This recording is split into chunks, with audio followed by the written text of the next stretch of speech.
Thank you for tuning in to Wicked Turtle Network exclusive. Follow us on all social media and also click the link tree in the description of this video. What is up, Wicked Turtle Nation? We just wanted to let you guys know that Wicked Turtle Network has decided to join the Raise Rebellion as brand ambassadors for Raise Energy Drink. Raise Energy gives you fresh, and that stands for focus, recovery, energy, stamina, and hydration. With zero sugar, absolutely no crash, electrolytes, and BCAA aminos.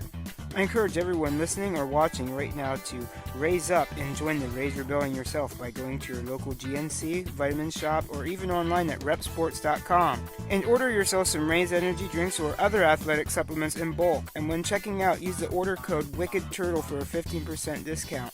The website and order code will be in the description of this cast.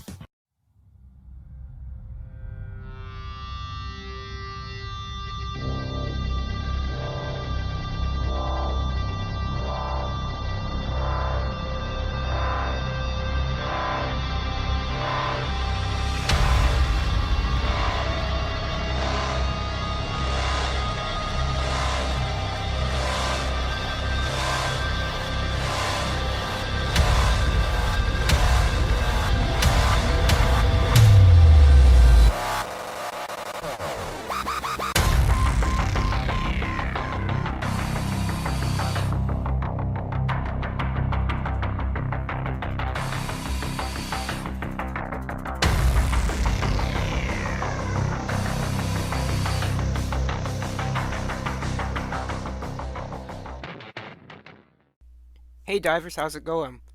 Welcome back to my weekly take on my wrestling intake. First off, you know how we do. We got to see Punk up here. Please stand up. Last week I left you with an important weekly discussion topic, as it were. That was 5 ways the Forbidden Door still needs to open. I don't want to show you the paper, but because I don't want you to see that it's written in crayon. Anyways, 5 ways the Forbidden Door needs to open. Number 5, AEW doing a head-to-head show with another brand. Not just one match featuring their wrestlers, a head-to-head show, a showdown, maybe even a War Games showdown. Head-to-head with maybe like New Japan, Impact, even Joshi Pro. Number 4, we need a direct line to Ring of Honor. And October 8th at True Wrestling in Berwick, Pennsylvania, we're going to get a little bit of a taste for a AEW Ring of Honor door opening there, as it were, between Tony Deppen and Matt Sydal for their G1 Supercard. That is going to be really... that's going to be fantastic. That's a indie match dream up, man. Tony Deppen on the scene, as you guys know. You've been getting familiar with him on the indie scene as he's been all over the place. He's the Ring of Honor. He was the Ring of Honor TV champion. He recently just wrestled Ron Funches at a GCW show. The dude's been everywhere, and we all know Matt Sydal. Yeah, it's gonna be fantastic. I really don't know what to say. The return of the A-Team, Aaron Arbo and Unbreakable Andy Harner. Fandango versus Sin Sage, Matthew Sage. It's gonna be a fantastic show, October 8th. Yeah. Go see that. True Wrestling, man. That's going to be really cool. I'm going to be there. Number 3, on an indie level. Like, maybe we could see Tony Khan come out at a show. Hey, my wrestlers aren't going to wrestle this show. Not tonight. Or maybe maybe an AEW star lost in a screwy job finish, and Tony Khan will come out and say, "Oh no, not to my wrestlers, no way." Just to see him on screen doing something. We're not on screen, but well, through IWTV or maybe even in person. Hey, yeah, So yeah, on an indie level, number 3. Number 2, AEW stars on the silver screen. We see like back in the day, not to bring up a sore name, but Hulk Hogan on TV, like with the Three Ninjas. We see like maybe Darby Allin in a flick, or John Moxley, Omega in a movie as themselves. You know what I mean? Like the wrestling personas on the indie screen, or maybe even not. Just see some of these guys. I think obviously the one of the choices would be the Hollywood hunk Ryan Nemeth. So just to see a couple of the AEW guys on a silver screen would be cool. Forbidden little door into the Hollywood aspect. And number 1, the one that is staring everybody in the face, the one that most people don't think is going to happen and probably won't for a long time, is WWE. Forbidden door opening, like they're wrestling guys there. I know that WWE wanted to keep Bryan. They said that they would let him wrestle in New Japan. It's something that even Tony Khan had made mention on at one point in time, like that forbidden door opening in the WWE. So that's my number 1 way. That'd be the the most mind blowing of them all to see, because that ain't gonna happen. You know what I mean? But that's my discussion topic of the week. 5 ways the forbidden door could or needs to open, and I asked you that question. Go ahead and list 5 ways that the forbidden door has yet to be or could be opened in. Alright, divers, moving on to the pre-show, the dark matches of the week. We got Monday was AEW Dark Elevation. Thunder Rosa defeated Kai McKenna. The Gun Club defeated Anthony Bennett, Ray Jazz, and LSG. Oh, love to see LSG there. The Space Ace, baby. Allen 5 Angels and Preston Vance, number 10, defeated Colt Cabana and Evil Uno. Orange Cassidy defeated Mike Verna. Private Party defeated Teddy Gaines and Jorge Santi. Hikaru Shida defeated Masa Slamovich. Sonny Kiss defeated Joey Janela. Santana Ortiz defeated Avery Good, which would be a very good wrestler. Some of you might know him from his indie stuff. Very known wrestler, very good, obviously, hence the name. And JT Dunn, they defeated them. Santana and Ortiz defeated, I know I got off on a tangent there. Santana and Ortiz defeated a very good Avery Good and JT Dunn. Dustin Rhodes defeated QT Marshall. And we move on to Tuesday. Please stand up there, Adrian. We move on to Tuesday, which was AEW Dark. We seen Wardlow defeated JDK via a knockout, which is worth noting, which was a cool finish. A couple different finishes here on this Duke's Dive here we can talk about. This was a cool one. This was a knockout finish. You don't often see a knockout finish. Number 1, cool finish.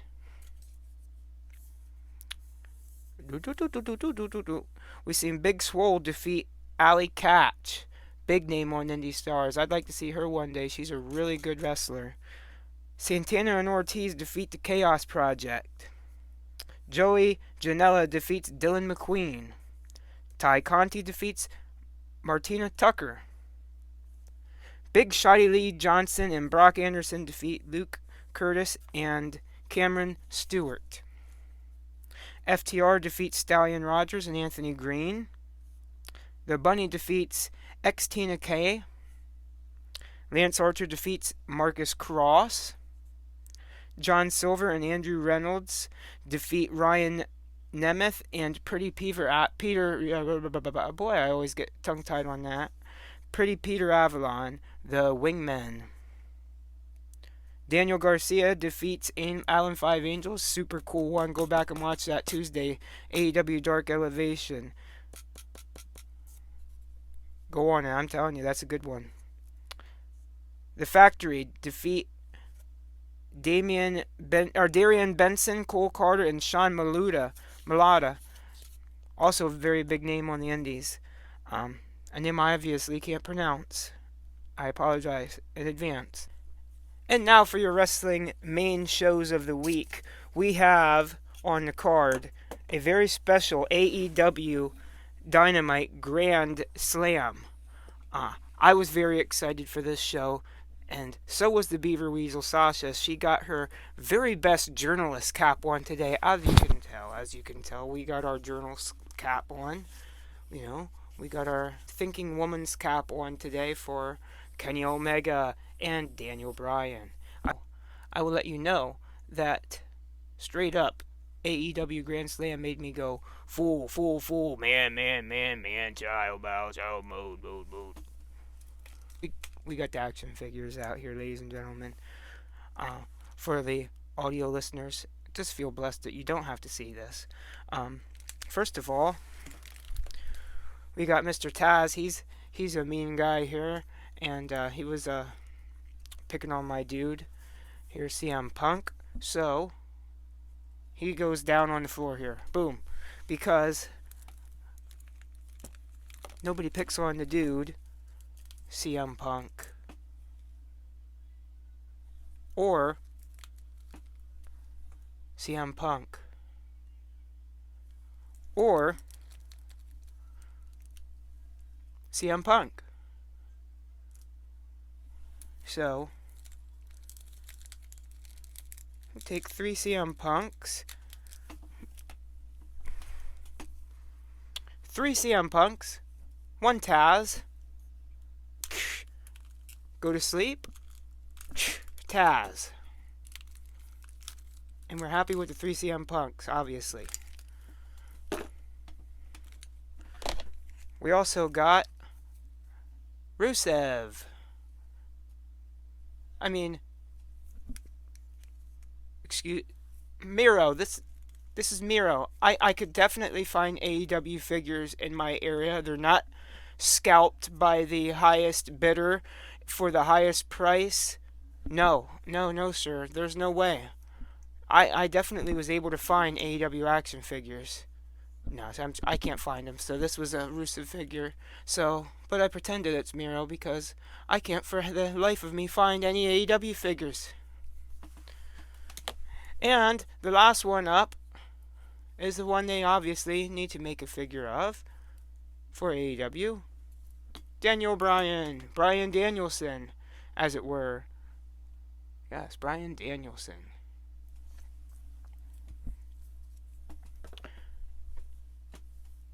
Moving on to the main wrestling shows of the week. First off, we have Tuesday, NXT, September 21st, 21. Roderick Strong defeated Kushida to become the new Cruiserweight champion. We give that an up. We got Kaylee Ray defeating Amari Miller. I had a neutral on that one. We had Dante Shen defeating Trey Baxter. That was an up, even though I do and am a big fan of Trey Baxter. All heart, baby. Next up, we had Cameron Grimes defeating Joe Gacy. We won't get into we will get into the idea that they had a bit of a different kind of like political left-leaning vibe on Joe, and then some far-reaching right-wing people got a hold of that, like Fox News or whatever, and I guess WWE dropped it. And hopefully that they have something for Joe Gacy, like excellent wrestler. So if they dropped the character, they didn't drop the wrestler. You know what I mean? Hopefully, whatever. Come on, I want to see Joe Gacy on my. But yeah, I was just saying last week it was so cool to see Joe Gacy and Josh Woods in the ring at the same time. 2 huge names that have been known on the indies for a long time. So obviously, I hope to see Joe Gacy back in the ring in the future. If not, in the very next episode. Tonight, as of filming this, that is Tuesday. Next up, we had Elektra Lopez defeating Anna Shearer. That was an up. Then we had Odyssey Jones defeating in a 3-way Carter Millman and Darian Chopta. I'm going to butcher that name. I don't know how to pronounce that. I'm sorry. That's an up. We had Tommaso Ciampa and Braun Breaker defeating Pete Dunne and Ridge Holland. That was an up, and that was the match of the show on that one. NXT for Tuesday, September 21 gets a pass. Move on to Wednesday night. AEW Dynamite Grand Slam on the 22nd of September. We opened it up with Bryan Danielson and Kenny Omega going to a 30-minute draw. That's number 2 for cool finishes. I thought that was cool. It brings Bryan Danielson into AEW, and he goes up against one of the best head-to-head. He goes at 30 minutes in a draw. Neither one of them have their finisher. Neither one of them use a finisher. Keeps both of them strong. Neither one of them take a loss. Opens it up for something down the line. Obviously, with Kenny Omega's attitude, it's not going to happen anytime soon. Yeah, I like I said, I think it keeps them all both strong. Now Snuggles, please stand up. Keeps them strong, and like I said, yeah, I just like that finish, a draw finish. It's not just like the other match with a KO. It is a situation you don't see very often. Next up, we had Brian Pillman Jr. defeating Maxwell Jacob Friedman. Of course, that's an up. Then you had Malachi Black defeating Cody Rhodes. That was an up. Sting and Darby Allin defeat FTR. That was an up. Britt Baker defeats Ruby Soho. That was an up. That was a really good match. And my match of the show. No, I'm really torn. I have to give it to Bryan Danielson and Kenny Omega. But let's get this gets to this 2 matches of this show for a very special reason, because that was a good one too. Britt Baker and Ruby Soho, Bryan Danielson, Kenny Omega. Even Snuggles agrees that this show is a special show. This is a double show. And he'll continue to speak. Next up, here is Thursday. We have Impact from the 24th, Thursday. First up here, we had David Finlay defeating Hikuleu. That was an up. We had Rohit Raju defeating Chelsea Green. Cool. Intergender on TV. Up. Willie Mack and Rich Swann defeat Brian Myers and VSK. That was an up. We had Josh Alexander defeating Ace Austin. That was an up, and my match of the card. Impact gets a pass. Next up here, we have Friday, AEW Rampage. We had CM Punk defeating Powerhouse Hobbs. That was an up. Adam Cole and the Young Bucks, the Super Click, defeating Christian Cage and the Jurassic Express. That was an up. Chris Jericho and Jake Hager defeating Ethan Page and Scorpio Sky. That was an up. We had Santana and Ortiz and the Lucha Brothers defeating the Hardy Family Office and the Butcher and the Blade. That was an up. We had Penelope Ford defeating Anna Jay. That was an up. We had Jon Moxley and Eddie Kingston defeating Lance Archer and Minoru Suzuki-gun. That was an up. And we had the debut of Homicide 187 here on Friday Rampage.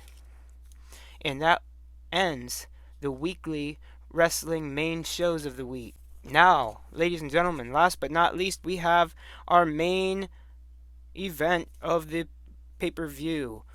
We have Extreme Rules from this past Sunday. Extreme Rules. Is it going to get a grand slam from the Duke? I already said that my expectations were lower than a bow-legged caterpillar. Let's go on. We had a pre-show with Liv Morgan and Carmella. Liv Morgan defeated Carmella. I was wrong on my predictions about this, but I gave it an up. Next up we had The New Day defeating AJ Styles, Omos, and Bobby Lashley. I was correct on my pre-show prediction on this one, and I gave it an up. Next we had the Usos defeating the Street Profits. I was right on this one on my pre-show predictions for the SmackDown Tag Team Championships. This was an up. Good match. Next up here we have Charlotte Flair defeating Alexa Bliss for the Raw Women's Championship. I was correct about this one on my predictions video. This one gets an up. Weird finish, weird ending. That would be the first weird or disliked ending of the Duke's Dive this week. Next up we had Damian Priest defeating Sheamus and Jeff Hardy for the US Championship. I was correct on this one on my predictions video. This gets an up. Retains his championship, the US title. Next up we had Becky Lynch defeated Bianca Belair for the SmackDown Women's Championship. I was wrong about this on my predictions match, but it still gets an up. And then we had Roman Reigns defeating the Demon Finn Balor for the Universal Championship. I was wrong on this one. And I can't help but tell you, the match was fantastic. It was cool to see Roman don the mask into the crowd. It was cool to see the Demon Hulk up at the end of the fight. But the ending was the second weird or disliked ending of the week for the Duke's Dive, and I didn't like that. Yeah, I see where it is, hey, anything can happen. Rope broke, not his fault. Finish is kind of in the air as far as what's going to happen, and what's the excuse going to be? Could it have been sabotage? Could it have been a freak nature of thing? What's the excuse going to be? The only thing I can do in my rightful head is to take Mr. Finn Balor and present him with the WWE Universal Championship title on my figure fed that I keep in my 32-year-old man-child mind. And dun-da-da, Finn Balor is the champion. In my mind, I will go ahead and do a Morty's Mind Eraser on this finish. Stupid. And that's the thing with, and I hate to compare it because it is a headache, but you can't help but to compare it to AEW. If that's how WWE wants to do their pay-per-views, that's fine. And this is the way it's been going for many years here. They're fine with the buzz after the show being, my God, I hated that ending, or they're fine with a controversial fan base after that. That's giving them the buzz they want. But the buzz is, oh my God, here we go again. If they do that, we're playing a game of watching it play out. That's something we hear all the time. But the problem is, we've let it play out. Most of us have let these scenarios play out so many times that we don't trust the big corporation WWE to let this play out, because they most of the time won't. If it gets to the point where there's too much backlash, look at the Joe Gacy thing. They're just going to pull it and scrap it and not even speak of it. With that being said, and the amount of times I've been waiting for things to play out, and I'm still waiting for them to play out, and the fact that we know stories can come today and go tomorrow, I'm going to be selfish in this instance, and I'm giving the match a down. But, however, Extreme Rules 2021 will get a B- for the grading of the pay-per-view event. Remember, I'm only going to give a passing grade to pay-per-views. Weekly shows will just get an up and down match rating, and pre-shows, dark matches, will get rapid results. Now, let's hear from Rob Van Dam for a second, why don't we? Many times have I spent in this parking lot experimenting with cannabis. Yeah, Rob, Me too. Well, at least once. Well, ladies and gentlemen, that was the Duke's Dive. Thanks for watching, and I'll catch you next week. Thank you for tuning in to Wicked Turtle Network exclusive. Follow us on all social media, and also click the link tree in the description of this video. What is up, Wicked Turtle Nation? We just wanted to let you guys know that Wicked Turtle Network has decided to join the Rays Rebellion as brand ambassadors for Rays Energy Drink. Rays Energy gives you fresh, and that stands for focus, recovery, energy, stamina, and hydration. With zero sugar, absolutely no crash, electrolytes, and BCAA aminos. I encourage everyone listening or watching right now to raise up and join the Rays Rebellion yourself by going to your local GNC, vitamin shop, or even online at repsports.com and order yourself some Rays energy drinks or other athletic supplements in bulk. And when checking out, use the order code WICKEDTURTLE for a 15% discount. The website and order code will be in the description of this cast.